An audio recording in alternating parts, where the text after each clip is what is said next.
Hello, hello. Good afternoon, good evening, good morning, world, Philippines and Canada. Ah, malapit nang patapos ang ating 2023. May tatanong lang po ako sa inyo. Ano nga ba ang dapat nyong pasalamatan sa 2023?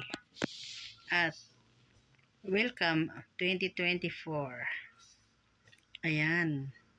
Ang dapat nating pasalamatan sa akin ay mga himalang binigay ng ating Panginoon, himala na hindi kayang gawin ng tao, at himalang kagalingan, mga himalang pinansyal na dumarating sa buhay natin, higit sa lahat, malayo sa sakit, bagamat kami po ay dumadaan ng mga pagsubok sa itong taong 2023, pero hindi po kami napatinag. Sa kasalukuyan po, ang aking asawa ay nasa banig ng karamdaman.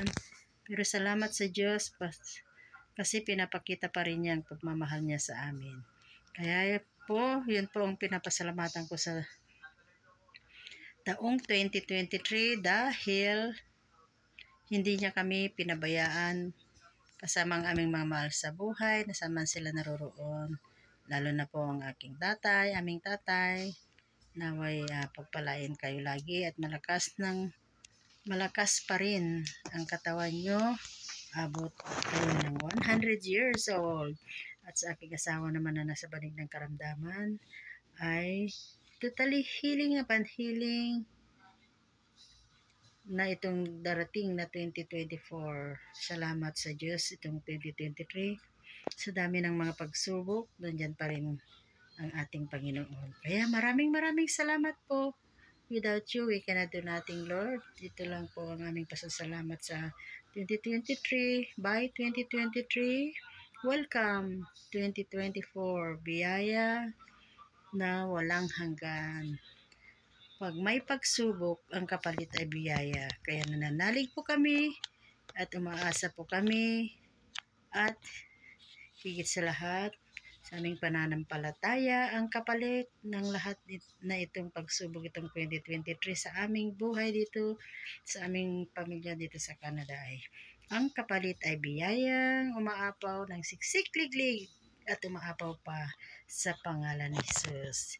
Ikaw din kapatid, ano ang mga dapat mong pasalamatan sa 2023 at ano ang goal o hilingin mo sa 2024. Ayun lang po at sana may napulot kayo sa aking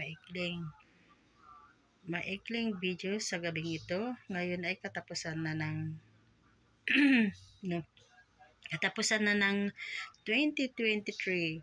Kaya try ako na mag-video dahil nga po gusto ko rin may video ko sa end of the year of 2023. Salamat sa Diyos dahil di niya po tayo muli pinabayaan at bagamat yun nga, tunay nga siyang mapagmahal, mapangunawa at mapagpatawad. Sa dami ng mga pagsubok sa buhay, sa buong mundo, ay nandyan pa rin siya lagi para sa atin. Kaya salamat po Lord. Thank you so much. Ikaw kapatid. Pag mapanood mo itong video ito, I will pray for you. Ano man ang iyong pinagdaanan sa 2023, huwag kang mag-alala. Hindi ka nag-iisa. Matatapos din yan. Sa pagtapos ng 2023, matatapos din yung mga pagsubok na yan. At ang kapalit ng 2024 ay biyayang siksik-liglig at umaapaw. Kaya kung sino ka man at mapanood mo ang video ito, nothing to worry. Just trust God, give all to God, and thanks Him every day. Maski nandyan na yung mga pagsubok na hindi natin, akala natin hindi natin kaya, pero nakakayanan natin through Him. Dahil nga, God is love.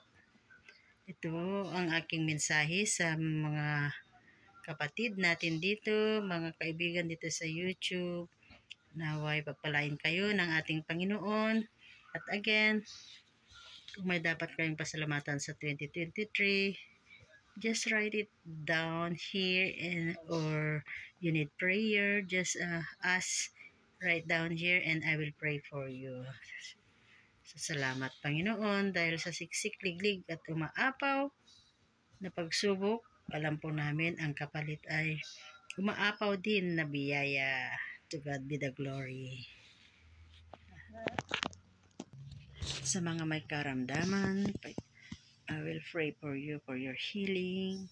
Sa mga financial pagsubok, I will pray for you that God will bless you. Sa mga lahat ng may mga pagsubok sa ating buhay, huwag kang mag-alala, matatapos din lahat yan. Dahil ang ating Diyos, ang Diyos ng pag-ibig. Kaya, ito, maikli lang ang video kong ito dahil nga, tulad ng sabi ko, sana, nawa, instead na gamitin natin ng sana ay palitan natin ng nawa. Nawa, gabayan tayo ng Panginoon. Nawa sa 2024, mga dumaranas ng pagsubok ng 2023 ay matapos na itong end ng 2023. Kaya, pagsubok lang yan. Huwag po tayong patatalo sa pagsubok. Dahil ang pagsubok, minsan, yun din ang daan ng ating pinapalakas tayo sa ating mga pananampalataya sa Kanya. Kaya, pinapahintulutan niya ang pagsubok according to 1 Corinthians 10:13. Ang pagsubok ay pinapahintulot ng ating Panginoon sa ating kakayahan. Dahil hindi niya tayo bibigyan na hindi natin kaya. Lahat ng ito ay malulutas din according to our kakayahan. Pinahintulutan niya ito na mangyari dahil may plano ang Diyos na mas maganda. Yun po. Salamat sa Diyos. Again, Merry Christmas. Merry, Merry, Merry Christmas 2023 and happy, happy, blessed, blessed na umaapaw 2024. May the Lord God bless you always in your family. Prayer to all of you. Again, huwag tayong magsawang magpasalamat maski pagsubok ang ating mga pinagdadaanan. To God be the glory. Sayang to God be the glory. Thank you, Lord. Thank you, Jesus. Thank you, Holy Spirit. Amen and amen. Merry Christmas again. Bye now.